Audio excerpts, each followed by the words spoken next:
Powered by Riverside.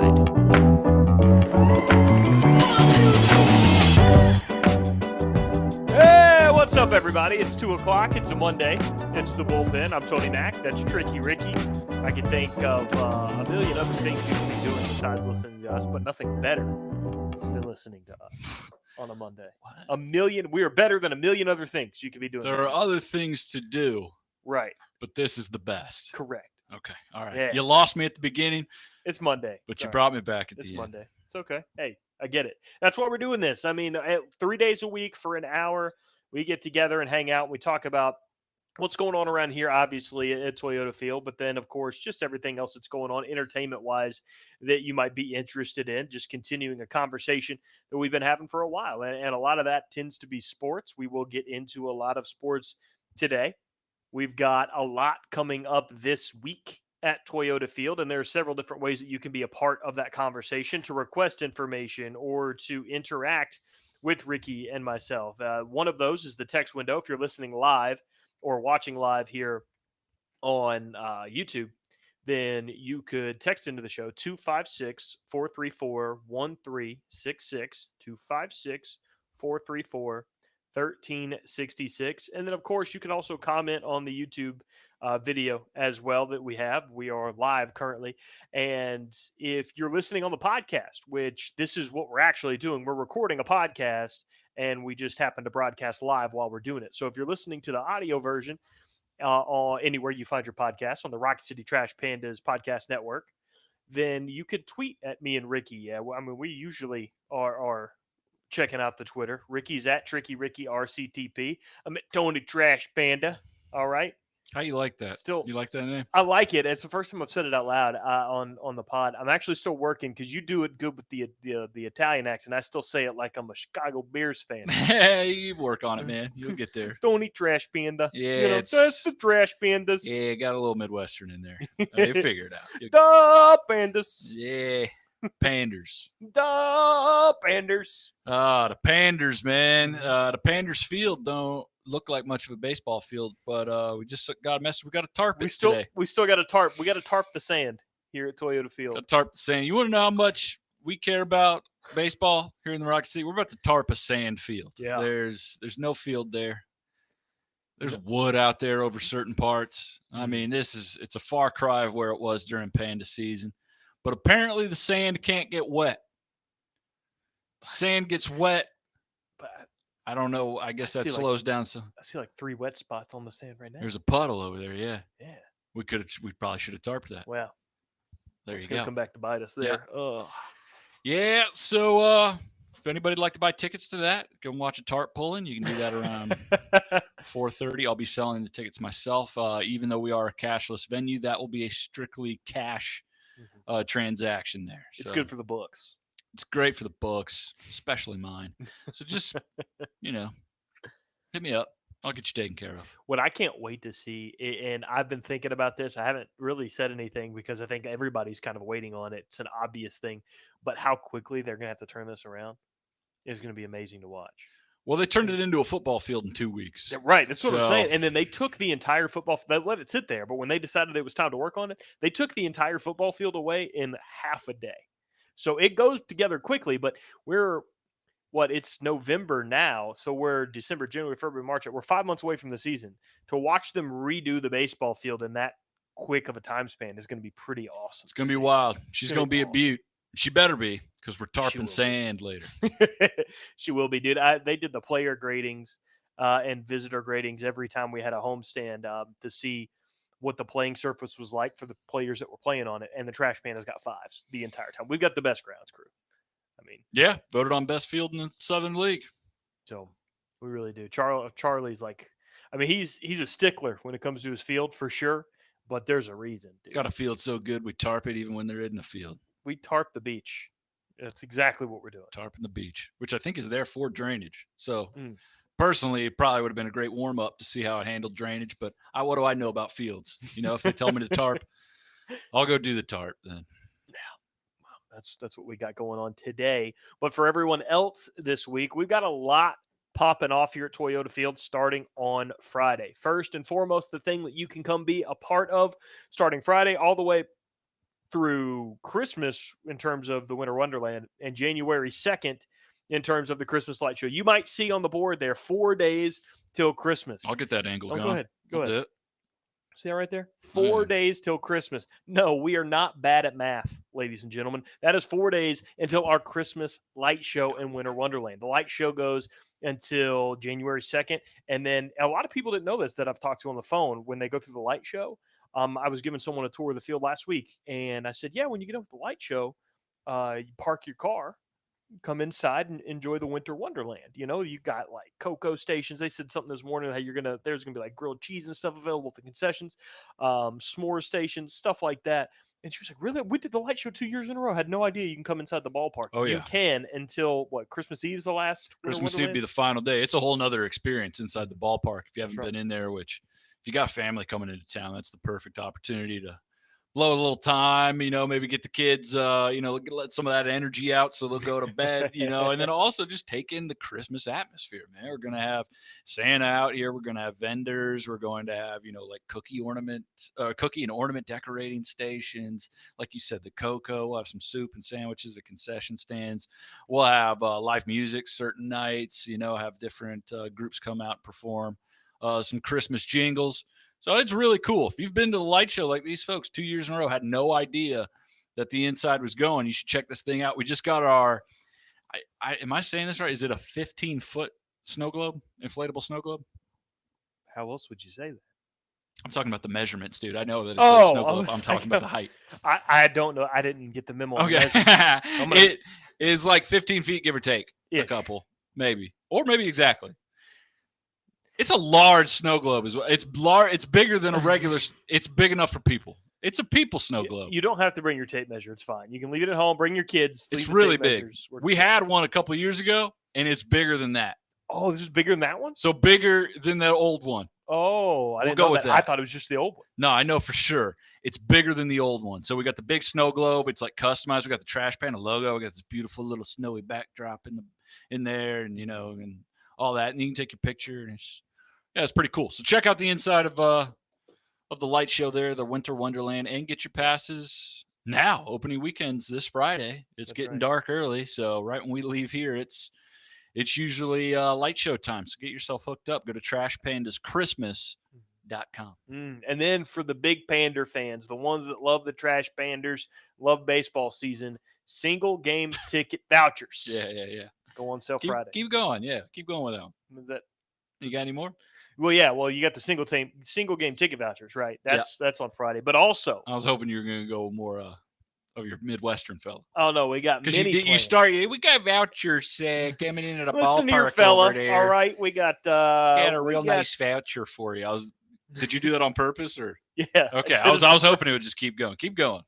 We got mini plans on sale as well on Friday. So if you want to get those mini plans, I've already had people text me like, hey, well, what's a mini plan go for? Well, blah, blah, blah.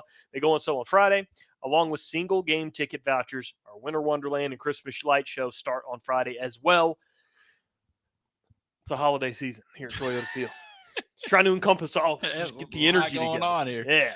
That's how Drew Brees tore his labrum, man, back when he was with the Chargers. You got to watch out. Mine did pop when I did. You go a little too far, yeah. All of a sudden, franchises don't think you're worth it anymore. I think it was and the you end up rotation. in New Orleans. Too quick on the rotation. It's only Monday, brother. Pace yourself. But I got to pull the tarp at 4:30. What am I doing?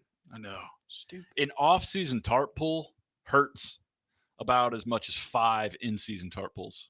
Ooh. Yeah, because it's such a surprise. Yeah, I've got a tarp pull in this. I didn't bring tennis shoes. It's going to be rough. Go home, sip on some hot cocoa when I get done with that. That'd be nice. Get a little nog. You big nog guy? Big nog? I love Eggnog. Love eggnog. All right. I feel like I'm in every year I have to have this conversation with somebody. Yeah. I'm in the minority when it comes to loving eggnog. Here's the problem with eggnog for me though, is when I get it, it's so thick, but it's so easy to drink for me that I will pour a big glass, Mm. like usually like half the little container, and drink it within 2 or 3 minutes. In like 2 sips, I'll drink the whole cup. So it doesn't settle well with my stomach. But I love eggnog so much. I think you have a seasonal drinking problem. That's way too quick to be drinking a nog.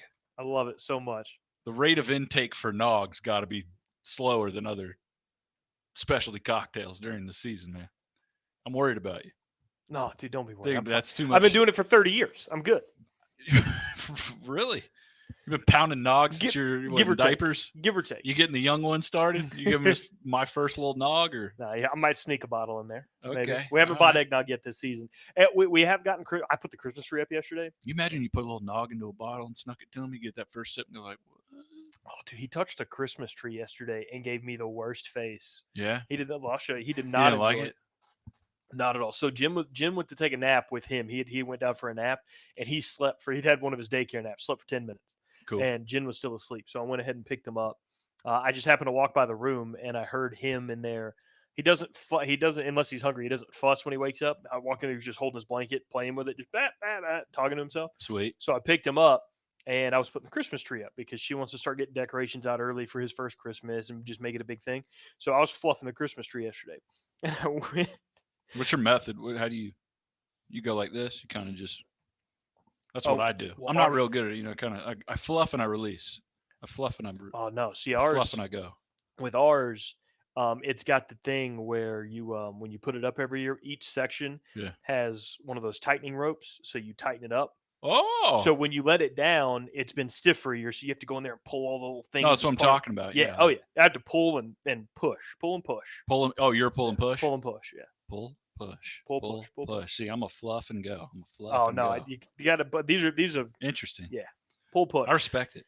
So I got done, and he was laying in the floor on his play mat, just squalling, screaming, having the time of his life. But he was so loud, I thought he was going to wake Jen up. So I was like, "That's a good time to introduce him to the Christmas tree." Picked him up. Cool. And I just guided his hand. He saw it, smacked it. I smacked it, so he knew what to do with it. He grabbed it and gave me that face right there.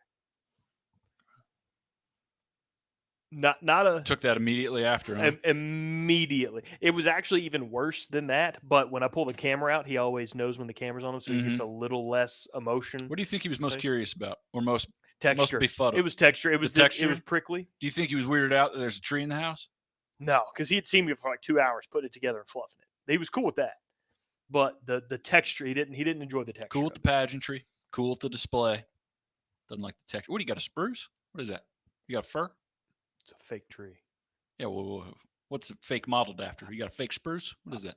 What is that? Christmas tree? No? I don't know. Was that pine? Yeah, probably pine. I would say pine, yeah. Right. Babies hate pine. This one does. Not a fan. Never met one that gave did. the big stank face on the pine there. So we when did you guys put your Christmas tree up? Halloween? 2 weeks ago. I was going to say, I know Morgan's pretty big on putting the decorations up early. So. Our Christmas decorating goes in waves.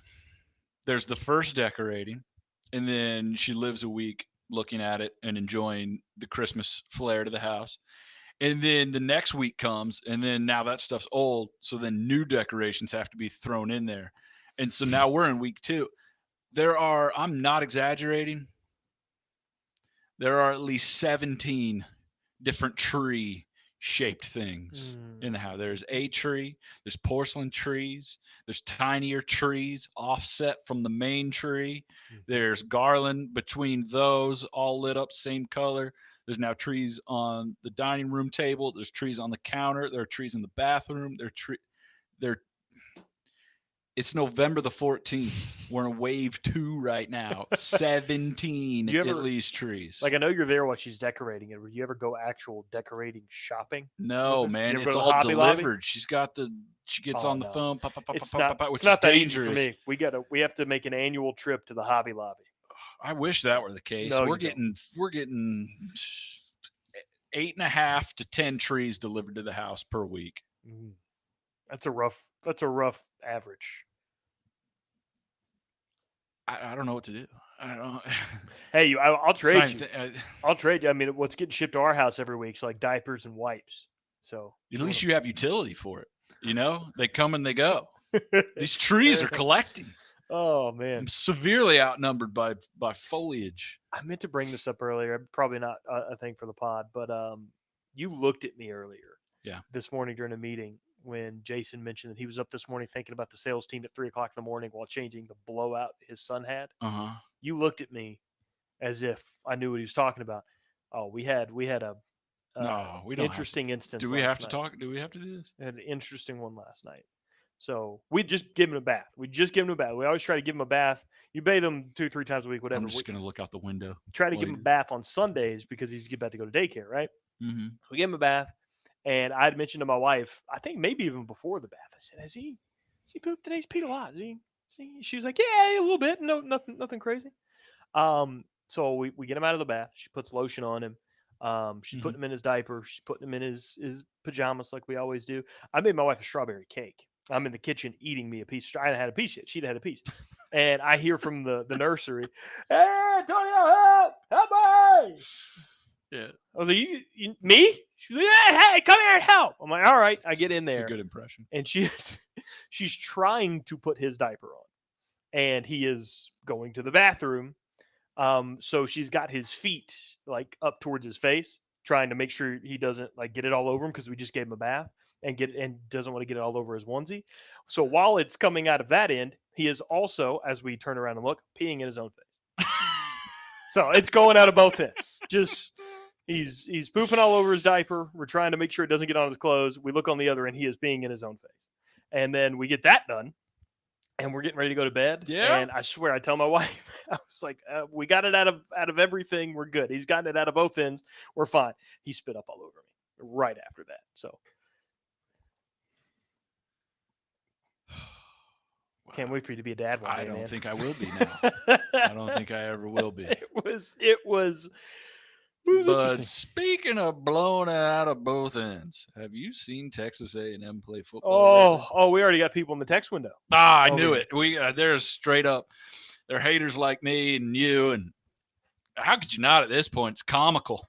I mean, oh yeah. 7 losses for the now bowl ineligible Texas Agricultural and Mechanical University there in College Station. Couldn't happen to a better school, better coach. Hate to see it. If there were just a way to, in a sporting way, display how to pee in your own face, that would be the entire Texas A&M season. Yeah. So NFL Insider on the text window, 256-434-1366 says, as Auburn is searching for our new coach, it makes me wonder how much we will have to pay to get our guy. Right now, it costs $100 million to be dead last in the SEC. Beat Texas A&M, though. That to feels put good. Into perspective. Feels good. Yeah. Vanderbilt is still searching for bowl eligibility. They're not yet ineligible for a bowl. Big win this week. First, they snapped a 26-game SEC losing streak this weekend against Kentucky. Now, it's easy to sit there and say, like, Jimbo and A&M would be the biggest chumps of the weekend. Kentucky's the biggest SEC chump of the weekend. Yeah, you can't be giving up records to Vandy. Vanderbilt. Vandy. Their quarterback at Kentucky. You think he's still a top 5 NFL prospect? Oh my gosh, these last few weeks, if they haven't taught scouts anything, when that came out shortly after the draft in like early May. It came out that CBS and everybody else were putting out that Will Levis is a top 10 NFL draft pick. And then it quickly got to the number 1 overall pick within that same week. And me and you and Clint looked at each other while we were doing a radio show. What?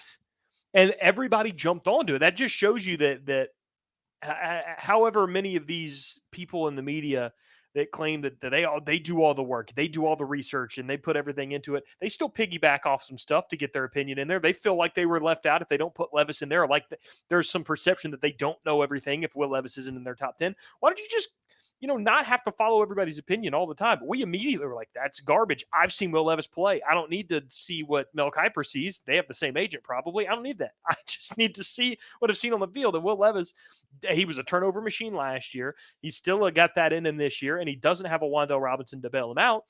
And he just lost a game to Vanderbilt. So, again, Vanderbilt hasn't won a game in the SEC in 26 tries. They only play 8 of those a year. 8. Yeah. Well, they played 10 in 2020. Yeah, the Denver Broncos are going to look really good when they draft Will Levis at 7th overall next year. This is a John Elway quarterback all the way. Oh, Paxton God. Lynch 2.0, as I like to call him. Please. Vanderbilt, though. Go get you a dub, Vandy. Talk about depth in this conference. What did Clark Lee said? We're going to have the best program in the country someday. Mm-hmm. Well, you're at least the best in Kentucky. And you got to start out small, all right? One state at a time. You certainly don't have Tennessee, but you got the neighbors.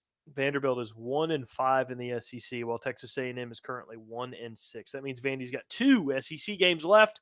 Probably not going to win either one of them. Florida and Tennessee. We'll see.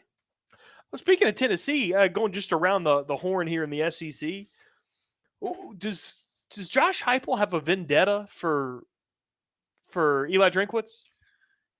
Did you see him run the score up at the end of the game? Yeah, I saw it. I was trying to watch the Alabama Ole Miss game, but the Tennessee game would never end. Even with like a 38-point lead, I look up and Joe Milton's throwing an 87-yard bomb to a guy in the. It's 24-59, and Joe Milton had a 60-yard bomb in the air, 60 yards in the air. That ball, I never thought it would land. To the 1-yard line. The dude goes down at the one. Squirrel White, I think, was the wide receiver. He goes down at the 1-yard line, and you think, okay, it's under a minute left. Ball game. Let's go ahead and knee this thing out. Let's get to Ole Miss, Alabama. No, they ended up jumping to the Ole Miss game finally, but I was informed immediately after that Tennessee ended up scoring a touchdown there anyway. They ended up winning 66-24. And yes, I know that Eli Drinkwitz had those things to say in the back in July on Jim Rome about the. That's right. I forgot about that. But I mean, that was more so about Jeremy Pruitt, not Josh Heupel. Still, though. He ran it up on him, though. I don't know how good. I mean, style points are style points, I guess, because USC had style points against 1-8 Colorado on Friday night. Dude, style points against Missouri. Did they really mean much? Running up the score has never been like a thing where I'm like, oh, I can't believe this. I was just time wise. I was like, I'm done with this game. I would just like for it to be over now. Like, we've decided who the team is. It was like 2:28, and I looked down and there were 5 minutes left. I'm like, what is happening? Like, this hurry up offense is just making me mad now. Take a second. It's easier to take time. You don't have to go so fat. And then I saw where he was like, well, I had the 2s in. What do you want me to do? I put the backups in. It's like, bro, Joe Milton can't take a knee. Joe Milton just threw it 78 yards in the air. Joe Milton doesn't know how to take a knee. I know. I'm like, yeah. I know what to do. You've never been invicted. You've won 10 games this year, 9 games this year so far. You know how to take a knee? Put in the 2s and then called a 2-minute drill offense. Run the ball. Fullback dive, dude. Punt. Try a punt. Punts are fun. Get the punter some reps. We never want to get the punter reps. You're going to need that punter one day, especially if you're Tennessee. Because if you play Georgia again, you're going to punt a lot. Well, it's looking more and more likely that they're going to make their case for the playoff because they got South Carolina and Vandy left, both road games. At South Carolina, could be a little tricky at the beginning maybe to feel that crowd out a little. Missouri was actually able to hang in there a little bit with Tennessee. At one point, it was like 28-24. Yeah. Before Tennessee pulled away. So maybe South Carolina can make it look, oh, hey, it's something to watch this weekend before Tennessee turns it on them. Nah. Tennessee's going to be 11-1 at the end of the year, and they got some massive help on Saturday. And I called it. You had been talking about how Oregon and USC had games on their schedule that they could lose. And I had told you that a couple of weeks ago I'd watched, I think it was not this past weekend, but the weekend before. It was like it was either like a Saturday night game, like a late game, or it was like a Thursday night game. But Washington was playing Oregon State in that game a couple weeks ago, and I was like, I watched them play. And I'm like, Washington is the perfect Pac-12 upset team. They're a team that's going to get either Oregon or USC or both of them. Mm-hmm. They're good enough. They're not a great team, but they're good enough to upset somebody in the Pac-12. And I had said that it was off podcast, but I told you that I thought Washington was going to win that game. Washington, and so I told my Tennessee friend that I was like, I told Ricky before this game, I said, keep an eye on this one. It was like the first quarter. I said, I think Washington's going to win this game. He texts me back in the fourth quarter. There's 14 minutes left. And he goes, Oregon's not winning this game, bro. Or Washington's not winning this game, bro. They're not winning. It's not happening. And I flipped it over. I'm like, oh, crap, something must have happened because I was watching I was watching the Auburn game with my wife. I flipped over there at halftime. I'm like, dude, there's 14 minutes left, and it's a 4-point game. What do you mean they're going to – and then, of course, Washington came back and won that game. Oregon, done. Gone. Eliminated. However – thank goodness, too, because Bo Nix was about to win a Heisman Trophy. And yeah, that's gone, too. I couldn't have handled that, really. Pac-12's still alive, though. Pac-12 still alive. You need USC to lose. UCLA lost this past weekend, too. That was a big one. UCLA You think they have a better USC's opportunity now than they did the week before? The USC? No, the Pac-12. Better opportunity. No, they're losing more teams. That's but what I'm saying. Okay. they've still got an opportunity. USC runs the table, wins the Pac-12 championship. They are in the conversation. And they got UCLA next, right? Yeah, it's this weekend because they got Notre Dame last week of the season. So, ooh, USC's if USC makes the Pac-12 championship game, they'll have 3 games left on their schedule. They're not winning out. I don't think they're winning out. They'll have UCLA. I think it's on the road, or technically a road game. They have UCLA. They have Notre Dame after that, I believe, and then they have they would have the Pac-12 championship game. I don't think USC wins out in those games. So, man, it's tough. Tennessee. TCU's a big deal. If they keep going undefeated, they're going to get a spot. I agree, but I still think TCU loses a game. I've been the biggest advocate that TCU wins out their end. Undefeated Power 5 champion is in the playoff. I think Ohio State, Michigan, I think whoever loses that game is going to get a spot too. I think that's the biggest hurdle for Tennessee now that the Pac-12 is trying to sort itself out. Because for whatever reason, we touched on this last week, people just assume, they're like, well, Tennessee's got 1 loss, Oregon's got 1 loss. They're still in the mix. But they're immediately ruling out, the loser of Ohio State, Michigan will take care of itself. They'll take care of itself. Well, it's the same thing as Tennessee. It's not fair. Yeah, right. Tennessee went to Georgia and lost by 2 touchdowns, and their only loss of the season was to now the number 1 team in the country. If Michigan loses a tight one to Ohio State, how are they not in the conversation? Tennessee might still get in over them because Michigan's strength of schedule is garbage. Well, the thing is there too. I mean, think about it. I mean, Georgia should beat LSU in the SEC championship. I really don't see that being an issue. So take them out of it. Take anybody below them at 6 out of it. You've got Georgia, Ohio State, Michigan, TCU, Tennessee. If Michigan goes and say they lose to Ohio State, Georgia and Ohio State lock up 2 spots. If TCU's still undefeated, they're going to lock up a spot. Now you have Michigan and Tennessee, both with 1 loss. Both have lost to teams ranked 1 and 2. How you look at their strength of schedule? How do you do that? That's why I think if you look at it, Michigan losing is the best thing to happen to Tennessee in the Ohio State-Michigan game, because if Ohio State loses, they're in. I think that the committee might favor them a little more in Tennessee. They will. If Michigan loses that game, I think Tennessee's going to have the edge strength of schedule wise. They beat Alabama. They smacked LSU to pieces. They've got good wins. Michigan's been crucified for their schedule all year long. If they lose their only great game on the schedule, then Tennessee's going to have the nod. Ohio State may not have the best strength of schedule either, but it's Ohio State. And I think the committee will look at them favorably. So I think if Ohio State loses in that game, Tennessee-Ohio State is a really close committee decision. I think if Michigan loses in that game, it's still a tough decision, maybe not as close, and Tennessee gets the edge. Yeah, you're right. I mean, they got to win over LSU, deciding win. In Baton Rouge. 11 a.m. game, should have that asterisk because that matters. But they still stomped LSU in LSU. Got to win over Bama. Got to win over – they play Ole Miss? I don't think they did they? They did not play Ole Miss, no. But still, 2 top 10 wins. Yeah, Tennessee will have the edge. And then Michigan, based off 1 loss, will be sitting there at 5, playing TCU. Oh, wait, you had TCU would have a spot. No, I'm just saying, they'd be playing a game with, they're playing Clemson in the Fiesta Bowl or something. So far different stakes there. Man, this is going to be interesting. I think if you're the committee, you're praying that TCU loses and you can do a SEC Big Ten showdown. Yeah. The way it's lined up. That'd be crazy. And if it goes like the way we say, I mean, I think that's pretty fair. Top 2 teams, the 2 teams that lost to them. See what happens. I'm with it. If TCU stays undefeated, playoff playoffs may be getting extended a little earlier than we think. Which, man, how cool would it be if we had an extended playoff this year? It would be pretty cool. Where are they proposing 12? Is that what we're thinking? That's what we're getting. That's what they approved.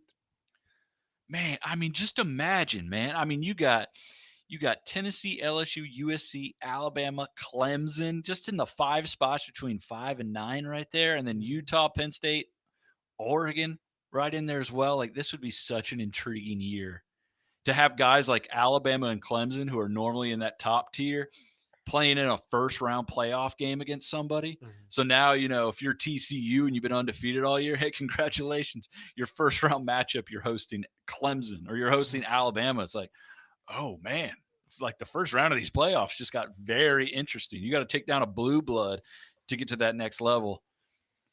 Let's extend it, man. It's time. I think that parity is finally playing out in college football where we want to see it. I think so, too. I think a lot of people will be surprised that way when we actually do get to the expanded playoffs, how close some of these games might be. We still might not be quite there yet, but if you can't see that we're moving in the direction of parity in college football, or at least taking steps to make it more parity in college football, then I don't know what you're watching, because we're seeing it every single week. Alabama lost 2 games this year. It's supposed to be the best team ever in college football. They lost 2 games. Georgia has still been pretty dominant, but I don't think, and maybe outside of Ricky, after watching the Tennessee game, I don't think they're indestructible. I think they're going to be the toughest team in the country to beat, but they're beatable. Every team is beatable this year. Ohio State can be beat. Michigan can be beat. Tennessee has been beat. TCU can be beat. I think TCU gets beat in a rematch in the Big 12 championship game. So, and when you're talking about the expanded playoffs and how automatic bids are going to be a part of it, think about how important of a game that's going to be. If TCU makes the conference championship undefeated, but Kansas State beats them, then like a 3-loss Kansas State would get an automatic bid, and TCU's 1 loss is fighting for an at-large. That's why I don't like automatic bids. Yeah. Just do top 12. Top 12 this year would be cool. We cut it off right there, say Oregon, North Carolina, Ole Miss, top 2 teams out, whatever. It'd be great. I'm with it, man. How about North Carolina climbing up? This is the AP right now we're looking at, but them climbing up all of a sudden with their 1 loss back towards the beginning of the year. They're closing in on the top 10. Drake May, as people are trying to clamor for him to get some Heisman love. So North Carolina, I think the SEC or the ACC championship got set this weekend. North Carolina will play Clemson in the ACC championship game. So the conference with the most ranked teams? I'm going to guess. Oh, I don't know. Pac-12? It is. Yeah. Which is an interesting discussion because I feel like it's one of the weaker conferences, but they have the most teams ranked. We've got Oregon, USC, UCLA. I believe Washington's probably still ranked. Utah. I forgot about Utah. And then Oregon State, right? Yeah. So 6. Did I miss one? No, I think that's it. 6 ranked teams for the Pac-12. Good for them. Good for them. But will they end up hurting themselves? Because like we said, UCLA goes out and beats USC this week. Their chances are pretty much shot. In Oregon, USC, if 2-loss Pac-12 title game, you're really just deciding who's going to go to the Rose Bowl, I guess. If USC runs the table, the next 3 games, they're in. Not necessarily. Well, yeah, because Ohio State or Michigan would lose. Yeah, but then you look at their schedules, and USC lost to who? But if Utah. But if USC wins out, they're Pac-12 champions. They would have that over Tennessee and over Michigan, and their last 3 games would also be against ranked teams. At UCLA, who's currently in the top 15. Yeah. Notre Dame's currently a top 20 team. And then the Pac-12 championship would be like Oregon or somebody, another ranked team. Those would be great wins. Finishing the season with 3 ranked wins and a Pac-12 championship. I think they're gonna so realistically, we got 6 teams in the running. I'm not even counting LSU. But they're real. They are in it. 7. We'll say 7, but I think LSU has the worst chance. Because they would have to playing. perform an absolute upset in the SEC championship and then hope they get a 4 spot, which you would think they would get. That'd be insane. Speaking of but LSU, USC, I think, has got the best chance to find their way in there. Like you said, they still got bullets left on that schedule. Mm-hmm. Where Tennessee, you got Vandy, and they've got that emphatic win coming. Like they can win these 2 next games that are going to be good for them in the committee's eyes. They're ranked wins. But that last one, if they win these next 2 games, you're talking about being in the Pac-12 championship, having that exclamation point that Tennessee and the loser of Ohio State, Michigan just will not have available. They don't have that conference championship exclamation point available. USC hasn't had a big game this year either. Like I feel like I've barely seen USC play football. Same. Every game's like that 9:30 Pac-12 game. They just played on a Friday night. Yeah, like against 1-8 Colorado. Like I think USC's good, but I don't know. I mean, when they finally get to play Notre Dame, that's going to be one of those games where like people are going to tune in and actually they played one ranked game all year and lost.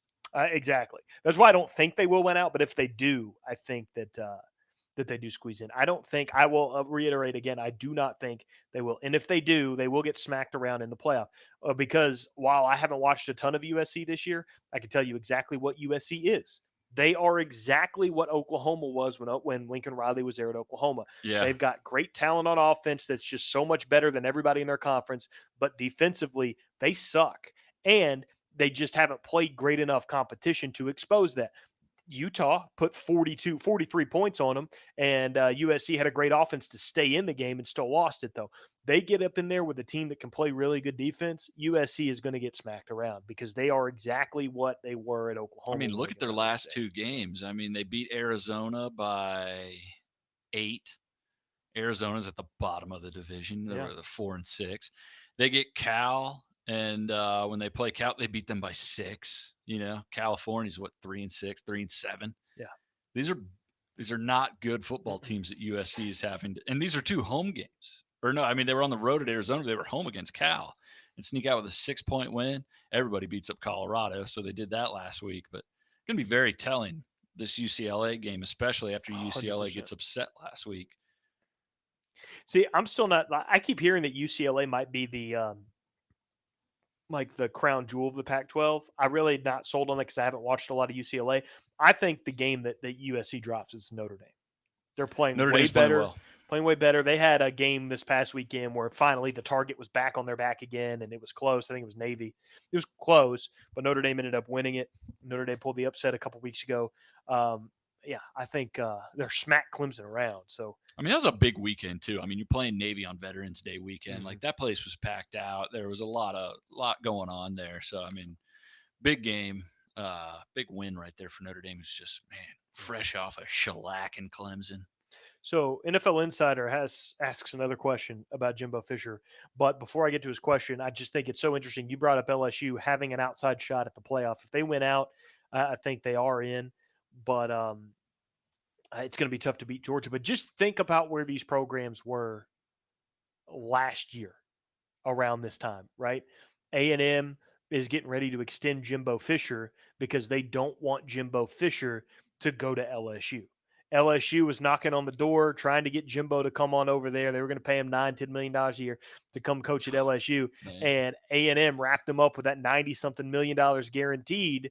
And they said, you know what, fine, we'll just go our second choice. We'll go get Brian Kelly and bring him in there. LSU, huge winner in that because Brian Kelly in year 1 has won the West. The toughest division in all college football, Brian Kelly has won that in year 1.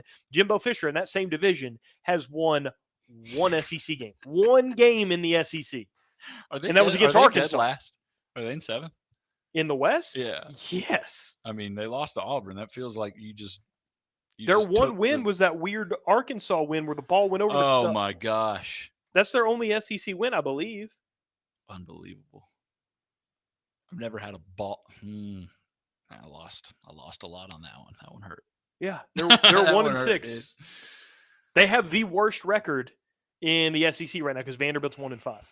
They played one more SEC game than Vanderbilt. There should be a buyout cancellation clause in all coaches' contract. You finish dead last in a division, we can just fire you. Now, see, I gotta stick. Even though this is, if he gets a buyout, it's going to happen. A great thing is going to happen to a guy I really can't stand. But I got to be consistent. Fired coach is the best thing ever. You get good enough to guarantee yourself some money. And then at worst case scenario, and as long as you're still following the rules and you don't call hookers on a school issued phone, then they owe you money to get rid of you. Jimbo Fisher is owed an incredible amount of money because he capitalized on Texas A&M being as dumb as they are. Keep in mind, again, and I tweeted this out, and I've said it to you several times and on the podcast several times, and I put it out there on Twitter about Jimbo being the biggest con man in all of college football, and he is. Nick Saban gets paid and has been extended for titles he's won where? At Alabama. Dabo Swinney has been extended and getting paid for the 2 titles he's won where? At Clemson. Kirby Smart just got an extension to be paid one of the highest paid coaches in college football because he just won a title where? At his current job. Jimbo Fisher is getting paid for a national championship that he won at another school almost 10 years ago. Texas A&M is Alabama's paying for Alabama championships. Clemson's paying for Clemson championships. Georgia's paying for Georgia championships. Texas A&M is paying for Florida State championships. Almost 10 years ago. See, Texas is right here. Mm-hmm. Now, Florida's all the way over there. That's correct. That don't make any sense. Zero. That don't make no business sense right there. Mm-mm. Yeah, there should be a clause, man. You know, you rack up 7 L's, you're gone, dude. You don't get your severance pay. I'm sorry. It's over for you. So I wonder if that'll be a new thing now. I doubt. And if you're a coach and you're almost like you're Kyler Murray going, what do you mean I got a homework clause? It's like, well, you're supposed to be doing your homework. What are you worried about? If you're Jimbo, you're like, what do you mean I got a 7 loss clause? What do you expect on winning 4 games next year? No, I was just asking. No, I'll put it in there. Whatever. I don't care. Yeah, I'll put it in. It's not like we're going to lose to Auburn after they fire their coach. So, whoops. I mean, they got nowhere to go with him. He's a dead man walking. And he's going to be there for a while. Like, that buyout doesn't get under $60 million for like 3 years. Yeah, I know, man. It's and that's still insane. What did Scott Frost get? 15? Yeah. What did Harsin get? I don't know. I think it was around the same. Yeah. Jimbo is at like 4 times the Frost level in like 3 years. He's like 5 times it right now. It's unbelievable they paid for that. And everybody, I mean, they did what they thought they had to do because the guy they wanted as their coach was about to go to another school, I guess, demand and everything. But you have to fully guarantee it. I mean, I'm sure there was some wiggle room in there. Like Jimbo, I'm sure you could have come back with something. Like Jimbo's like, yeah, but look what I just did in 2020. That's great, dude. But you haven't done anything else. You've been Kevin Sumlin, worse than Kevin Sumlin, every year since and before. So it was. He did go to Samford, though, Jimbo. Do you know that? I did not. Is Samford thinking about firing their coach? Because it's very popular right now to hire an alumni figurehead as head coach. If somehow Samford fires their head football coach and they need an alumni from the past to fill in the job, maybe they could hire Jimbo Fisher to coach their team at the same time he coaches the Texas A&M team. Mm-hmm. And then, well, no, both schools just lose in that instance now, don't they? Yeah. Okay. No, they're not. There's no way You got out. there. You got there. You were working your way. I tried to Jeff Saturday it for him. You know, tried to turn a bad into a positive. Colts got a W this week. Why couldn't Jimbo go that same way? He can't. NFL Insider's question about Jimbo says, if you're Jimbo, do you try to win or do you coast and force them to buy you out? That guy has huge money. Even if he stays around for another 3 years, he makes no less than $20 million for a buyout until 2029. His buyout doesn't get under 20 mil for another 7 years. Oh my God. Is Jimmy Sexton his agent? Because I mean, everybody already knows that he's the best agent ever. He's the greatest agent of all time. He got Saban a lot of pay raises off I think I might be going to Texas stuff. He pulled that move like 3 different times and it worked every time. Hey, Jimbo's thinking about going to Samford. Did y'all hear? NFL Insider also says, Brian Kelly has shut me up, proved me wrong real fast. He looked so cringe in the offseason. One guy who was a Brian Kelly on the field believer was me. I couldn't stand him as a person, but I told you and Clint over and over and over and over again how much I hated it pained me to say that LSU was going to be back under Brian Kelly because he's a good football coach. But, I was – Look, I hate to break it to you. A lot of people said that. Yeah, Brian Kelly is a very productive coach on the field. Off the field, it seems like he's very – does not care about anything other than himself and making that money and doing what he's got to do.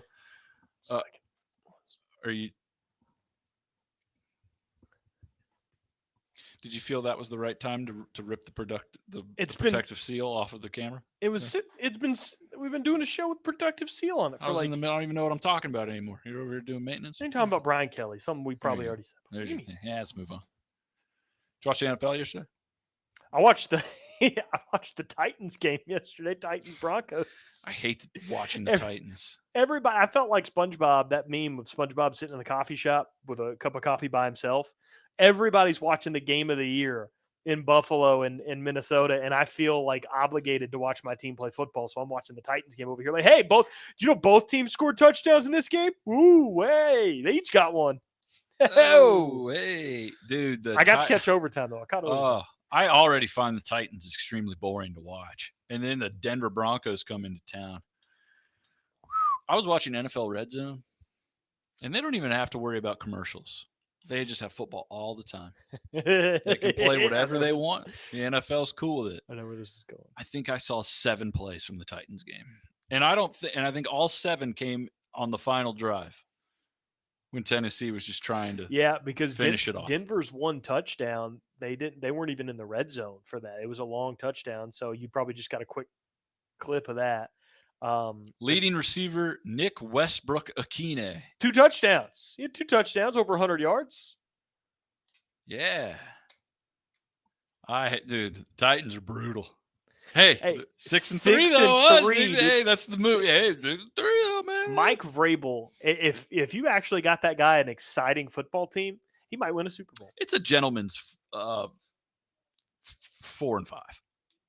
Yeah, the Titans 6-3 is a gentleman's 4-5. But they're 6-3. They're probably going to be in the playoffs. Feels like a 4-5 team. Probably going to be in the play.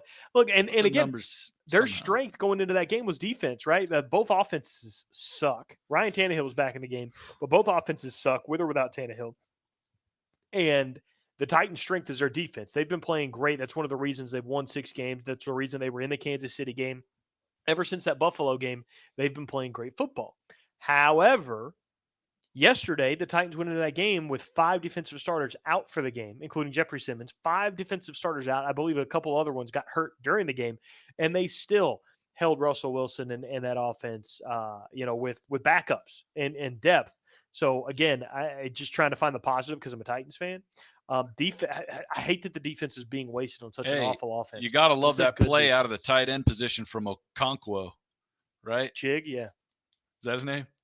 It's a lot longer, but everybody calls him Chig. The Titans got a Okonkwo and an Okowonkwo, correct? Do they have Okoronkwo? Yeah, I think so. Is it like his cousin or something? No, they have 2 different last names. Well, no, Obo Okoronkwo. He's not a Titan, but there's another. I have a hard time saying Okowonkwo. I don't know where he's playing now, but Obo Okoronkwo was an Oklahoma player that was playing for the Rams for a while. Wait, what did you say his name was? That guy's name is Orji Okoronkwo. Who is that? That's a soccer player. Obo Okoronkwo. I'm talking about. That's Chigo Okonkwo. That's the tight end. That's the tight end. I thought they had a Okowonkwo on defense. I know who you're talking about. What's his name? But now that I'm thinking of Obo Okoronkwo, I can't think of his name. Linebacker, isn't he? He's one of the front 7. Obo. That's Obo. He's not a Titan. Oh. Am I tripping? Obo used to play for the Titan, or played for for Oklahoma and the Rams, I believe. He's not a Titan, is he? My bad. It happens. I've got my Okonkwos and my Oboronko, and my Denver Broncos all mixed up, and I don't know what I'm talking about anymore. No, I thought I saw an Okowonkwo. No, it's another interesting name, but because I've got Obo Okoronkwo on my head now, I'm going to have to look it up. Give me a second.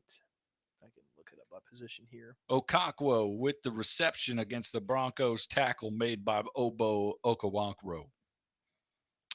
Are you talking about the? I don't know who I'm talking about. I might have just been fascinating things in my head just so I could create some kind of storyline to make this football game interesting. No, that's Chig Okonkwo. Oh, don't here worry. he is. You don't have to deep dive it. I can't say his last name. Sam. Oh, I was talking about Okuyama. Yeah, that's who I was talking about. Yeah. He's a defensive end. Yeah. Semokuyananu. They also have Ola Adeniyi on defense, but I think he's hurt. So, man. But the funnest thing about this Titans team is trying to pronounce some of the names on the team. Watching it, not so much. The guy that you had said was Obo Okoronkwo. I remember Obo.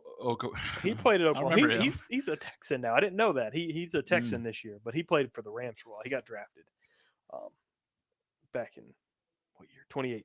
So, yeah. Cool. But so that's what I got from the Titans game.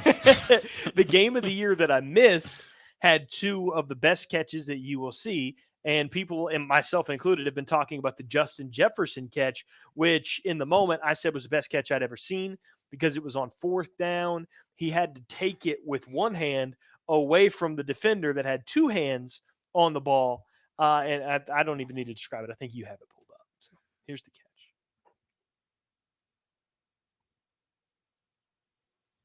It's loading. It says it's playing. Oh, it's not doing that. So, well, I don't know what to tell you, dude. Again rolls on the move, lets it fly. It's the other amazing catch. Oh, what a catch! Stephon Diggs, one hand. I really Okoronkwo this one, bud. Well, there's Stephon Diggs earlier in that same game making play. And that was a good one. However, I still think the Jefferson catch was better than that one. Jefferson, now. Here we go. Oh wait, God. No. That's not the right one. That's.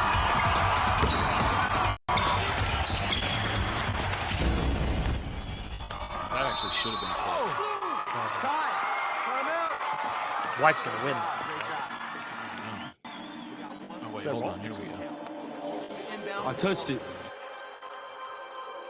What? I touched the ball before it went out, Coach. Come on, Alex. The ref did not call that. Alex. Me, Alex. It's the championship game. Talk to him, Coach.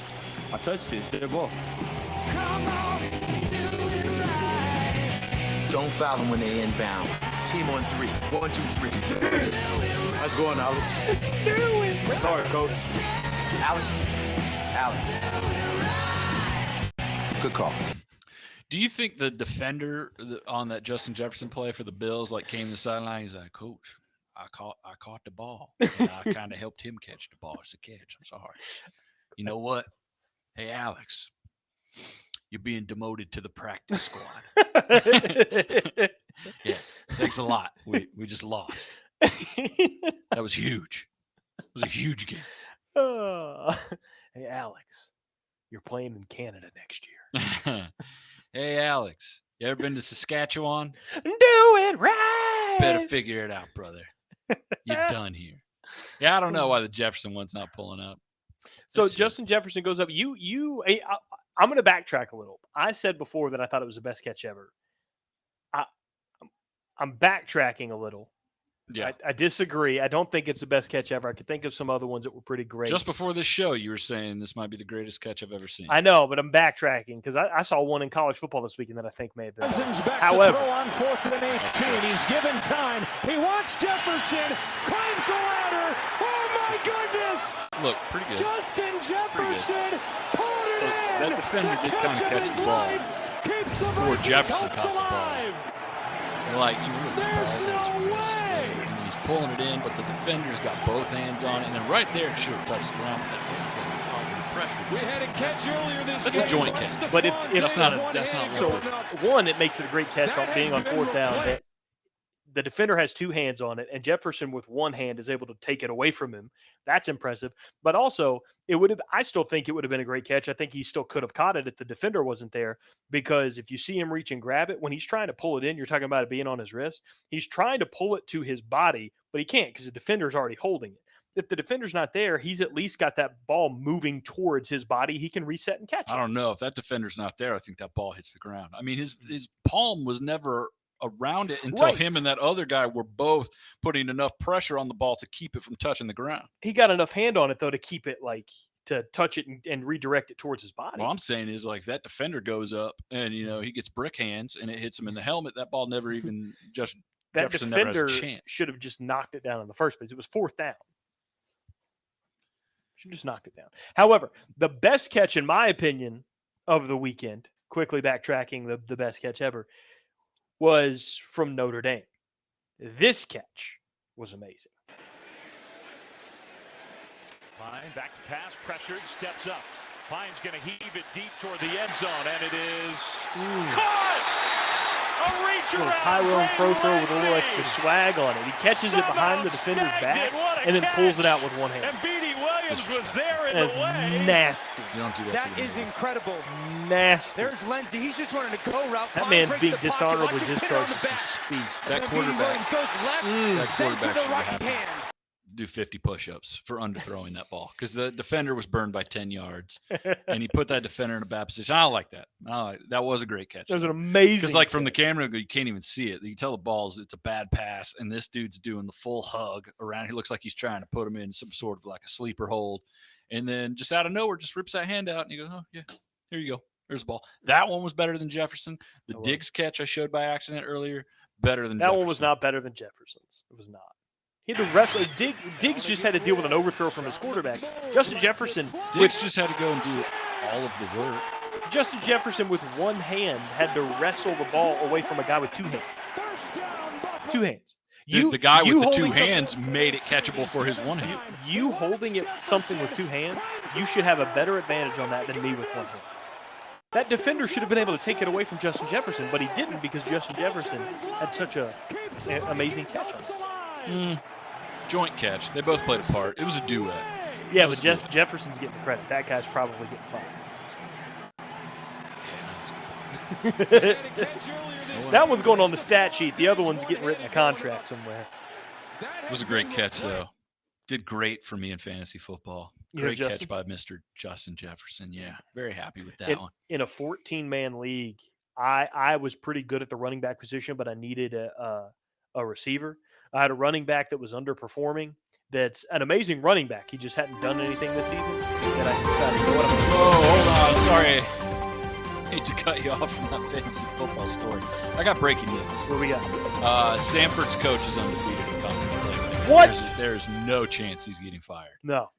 There's no chance he's getting fired and that they will hire Jimbo in some sort of a figurehead. Let's help out our fallen alumni with a free coaching gig while he's also coaching in Texas A&M. So that is breaking news. Stanford actually having a good year.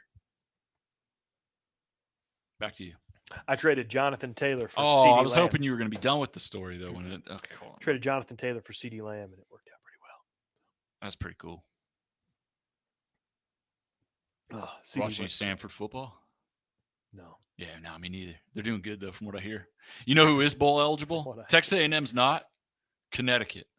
Connecticut and Kansas are both bowl eligible. Connecticut and Kansas are going to be playing bowl football this year. Texas A&M, 0 bowl games. Dude, you know what? Put Kansas in the New Year's Six. Alabama versus There should be a Kansas. Connecticut clause. There should be a 7-loss clause. And if either of those things happen, if Connecticut has a better season than you at any point, we can fire you without pay. Do you remember the last BCS seasons for Kansas and UConn? Because I do. Oh, yeah. UConn's was actually way more recent than Kansas's. Yep. Kansas's was 07. They went to the Orange Bowl and won. Still had a good year in 08. But UConn went to a Fiesta Bowl in 2012 Those against Donald Oklahoma. Brown Huskies. Against Oklahoma. Got Yeah. smacked around a little bit. Yeah, they didn't belong there. Not at all. UConn, one of the worst teams in college football over the last. You have them and two Kansas, options. really, really bad. You have two options here in the bowl season. UConn and Kansas play each other in a bowl game, or you just match them up with a ridiculous opponent. Like UConn plays Michigan and Alabama plays Kansas or something. I'm There's cool only with two that. options. Only two options. Why not? That's it. Is that just to hurt them? You just want pain? I mean, it'd make everyone for 2 seconds pay more attention to the bowl game. That's a huge matchup, though. I mean, if you had Alabama and UConn, you think Alabama's players are coming to that game as excited as UConn's are? This is Connecticut's national championship. This is the closest thing they'll ever get in a college football game. That's right. Alabama's players, probably the whole starting lineups would be opted out. Yeah, Bryce Young's probably doing 40 training. You know what? I don't want that. I don't need an Alabama-UConn game. UConn coming out there with all their studs ready to go, and Alabama rolling out the J team that's been doing practice squad for the whole year. Nah, I'm good on that. Let's do Alabama-Clemson. Let's have a sad bowl. A sad bowl. Yeah, you're not as good as you once were. Bowl. If it's not in the playoff, I'm tired of seeing Alabama-Clemson. What product is not as good as it once was? besides like most things. It seems like would be a good sponsor for that bowl game. The You Were Better in Previous Years Bowl, brought to you by There's got to be like a fixer-upper or Health something out Insurance. there. All health insurance, all of them have come together to sponsor this game. Big Health. The Obamacare Bowl between Alabama and Clemson. It's gonna be a wild ride, man. Oh man, there's got to be like some home improvement or something out there, Home Improvement, like some home improvement like the type. television show. No, It was better in the beginning than it was at the end. but I meant like to sponsor the game, like some kind of. Oh yeah. There you go. Right, It's right. clicking. Home Improvement though at the end, like man, it was all sappy and stuff. It is kind of. I haven't seen Home Improvement in like 15 years. Yeah, no, me neither. Me neither. All right, man. We appreciate everybody watching out there on the Is YouTube. it over already? Yeah, man. I don't want to go back to my desk. I don't either. We got Anybody got a question? T minus an No? hour and a half until tarp pull. Ah, Sand tarp pull. ah. Anybody got questions? No, No, nobody. I guess we got to go back to work. All right, well, that sucks. We appreciate everybody watching. We will be back again on Wednesday at 2:00 to bring you yet another edition of the Bullpen. In the meantime, if you're listening on the podcast now, feel free to get me and Ricky on Twitter at Tricky Ricky RCTP, at Thonic Trash Panda, Trash Pander, Got to work on that. Thonic Trash Panda. I think I'm offended, but I don't know why. Duh, pandas.